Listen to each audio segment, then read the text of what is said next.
दोस्तों, इस लड़की को पता नहीं था जिस लड़के से मैं प्यार कर रही हूँ आखिर ये लास्ट में मुझे छोड़ के जा सकता है। इसे कैफे में बुलाता था हर हफ्ते हर दिन, लेकिन इसकी लव स्टोरी 4 साल चलते रही। आज की कहानी सुनेंगे तो आपके होश उड़ जाएंगे। एक इसके बॉयफ्रेंड ने इसके साथ बहुत कुछ करा, लेकिन सरिता ने सब कुछ झेला।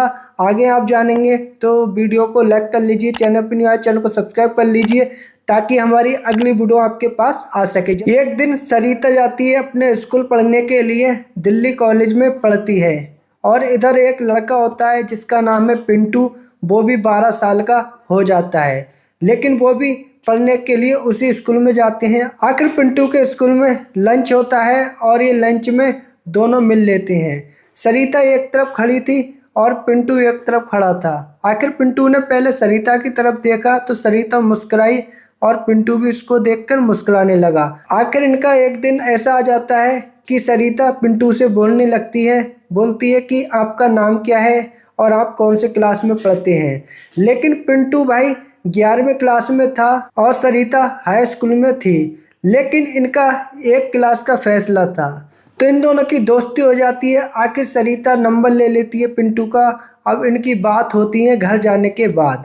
अब ये क्या करते हैं, अपने रूम में दोनों चले जाते हैं, अलग अलग रूम में। रात के टाइम ये बात करते थे और बहुत कुछ बात करते थे। आखिर इन दोनों की स्टोरी क्लास में पता चल जाती है कि ये लड़की किससे बात करती है, लेकिन वो भी बहुत बड़ी वाली थी जो किसी को बताती नहीं थी, क्योंकि इसकी दोस्त नहीं थी सरिता की। वो पूछती थी तू किस लड़के से बात करती है, जिससे भी करती है हमें पता है, लेकिन वो सरिता मना करती थी। आखिर इसके सर को भी पता चल जाता है, लेकिन वो पिंटू इतना बड़ा वाला था, इसके क्लास में आके इसके पास बैठ जाता था, क्योंकि वो स्कूल में किसी से नहीं डरता था। लेकिन वहाँ पर सर ने क्या करा, एक दिन इन दोनों को देख लेते हैं तो सरिता की और पिंटू की पिटाई लगाई जाती है। आखिर पिटाई लगाई जाती है तो 10 दिन के अंदर ये स्कूल छोड़ भी देते हैं। आखिर ये दोनों लोग घर बैठ जाते हैं। अब ये क्या करता है, पिंटू सरिता को बुलाता है कॉल करके एक कैफ़े में। स्कूल के पास एक कैफ़े था, वहाँ पर 250 से 300 रुपये देता था 1 घंटे के। लेकिन वहाँ पर जब घंटा देता था तो सरिता को बुलाकर उसी रूम में जाता था। आखिर उसे कुछ बर्गर खिलाता था। बर्गर खिलाने के बाद उसके साथ वो काम भी करता था, क्योंकि जो पति और पत्नी के बीच होता है। आखिर इनका ये प्यार कम से कम 2 साल चलते रहा। आखिर एक दिन पिंटू सरिता से इतना छक जाता है कि पिंटू भूल भी जाता है सरिता को बुलाने के लिए। अब एक दिन सोचती है सरिता कि पिंटू अब तो मुझे बुलाता भी नहीं है, आखिर मैंने इसके चक्कर में स्कूल भी छोड़ दिया, अब तो मेरी पढ़ाई भी गई। लेकिन वहाँ पर पिंटू क्या है, पिंटू तो उससे छक गया था, क्योंकि उसने भी 2 से 3 साल इसके साथ संबंध बनाए। अब सरिता को पता भी नहीं था कि ये लड़का मेरे साथ इतनी बड़ी चालाकी दिखा देगा। आखिर पिंटू की उम्र हो जाती है 18 साल। अब उसके घर वाले सोचते हैं इसने तो पढ़ाई भी छोड़ दी, इसने सब कुछ छोड़ दिया, क्योंकि पिंटू लड़कीबाजी ज़्यादा करता था। अब उसके घर वाले इससे परेशान हो जाते हैं, क्योंकि घर वालों की ये बात नहीं सुनता था। लेकिन उसके घर वाले क्या करते हैं, पिंटू का एक दिन रिश्ता देख लेते हैं। रिश्ता देखते हैं तो वहाँ पर उन्हें लड़की पसंद आ जाती है। अब पिंटू को जब फोटो दिखाया जाता है तो पिंटू को वो लड़की पसंद आ जाती है। आखिर पिंटू सरिता से बहुत ज़्यादा छक गया था, लेकिन उस लड़की को वो पसंद कर लेता है। अब घर वालों से बोलता है ठीक है लड़की सही है, मैं इससे शादी कर सकता हूँ। अब उसके घर वाले डेट उट लगा देते हैं इसकी शादी की। सरिता का फ़ोन आता है पिंटू के पास कि तुम्हें क्या हो गया, तुम तो मुझसे बात भी नहीं कर रहे हो। आखिर सरिता ने बहुत कुछ बोला तो पिंटू बोलता है ठीक है आप वहाँ पर मिल सकती हैं। तो पिंटू सरिता को बुलाता है दिन के 2 बजे।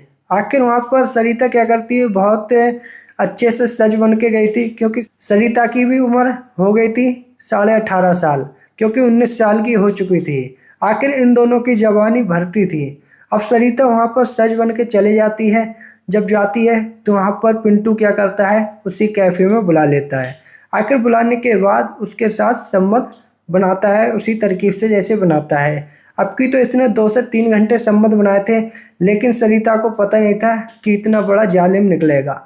आखिर पिंटू वहाँ पर क्या करता है, उसे पैसे उसे देकर कैफ़े वाले को और सरिता को अपने घर भेज देता है।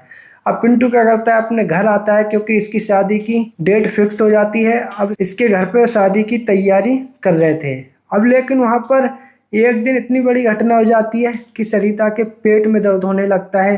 अब उसके घर वाले परेशान हो जाती हैं। सरिता क्या करती है, जल्दी से अपने माँ बाप को बताती है तो उसके माँ क्या करती है, जल्दी से इसे मेडिकल पे ले जाती है। मेडिकल पे जांच उच कराई जाती है तो बताया जाता है कि सरिता प्रेग्नेंट 3 महीने की थी। अब वहाँ पर उसके माँ के तो होश उड़ जाते हैं। अब सरिता से पूछा जाता है, तूने किसके साथ काला मुंह कराया है?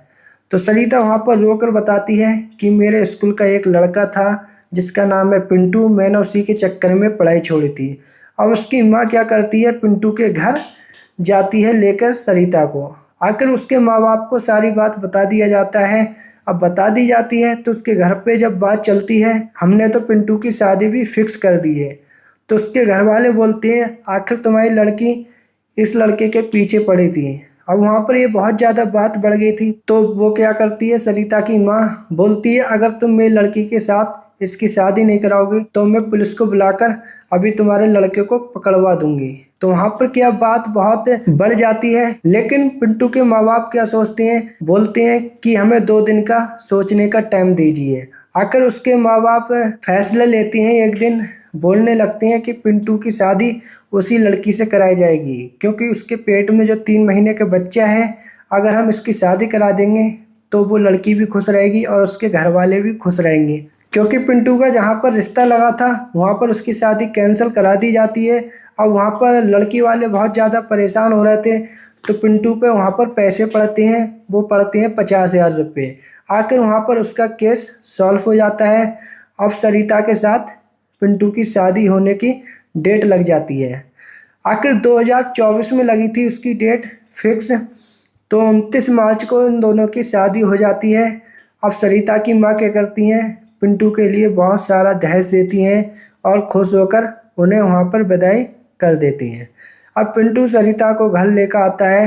आखिर अपने बेडरूम पे जाता है तो वहाँ पर सुहागरात बनाने के लिए चले जाता है। अब सरिता वहाँ पर खुश हो रही थी बहुत ज़्यादा, तो वहाँ पर क्या करता है, पिंटू वहाँ पर संबंध बनाने लगता है अपने बेडरूम पर जाकर। आकर वहाँ पर बनाता है। अब तीसरे दिन फिर दर्द होने लगता है तो जल्दी से जाता है पिंटू मेडिकल पर दवा लेने के लिए। आखिर इसका चेकअप कराता है तो चेकअप कराने के बाद इसका 5 महीने की प्रेगनेंसी दिखाई थी। जब ये सारी लाइव रिपोर्ट देखता है तो बोलने लगता है कि सरिता तुम्हारे साथ इतनी जल्दी कैसे हो गया, आखिर मैंने इतना तो कुछ किया नहीं है। तो सरिता वहाँ पर बोलने लगी, अगर तुमने नहीं किया है तो किसी दूसरे ने करा है। तो वहाँ पर बहुत ज़्यादा लड़ाई होने लगती है। अब सरिता क्या करती है, वहाँ पर अपने घर वापसी चले जाती है। वहाँ पर अपने माँ बाप को बताती है सारी बात। तो घर पे पता चलता है। आखिर वहाँ पर इसके घर पे फ़ोन आता है, पिंटू के घर पे फ़ोन आता है तो बोलने लगती हैं वो सारी बात कि तुम्हारा लड़के ने हमारी लड़की से ये बात बोली है। आखिर ये बात क्यों बोल रहे हैं? तो वहाँ पर उसके माँ बाप माफ़ी मांगते हैं। माफ़ी मांगने के बाद पिंटू जाता है, सरिता को घर वापसी बुला के लेकर आता है। अब एक दिन सरिता का लड़का हो जाता है तो वहाँ पर बहुत ज़्यादा खुश थे पिंटू के घर वाले और पिंटू भी।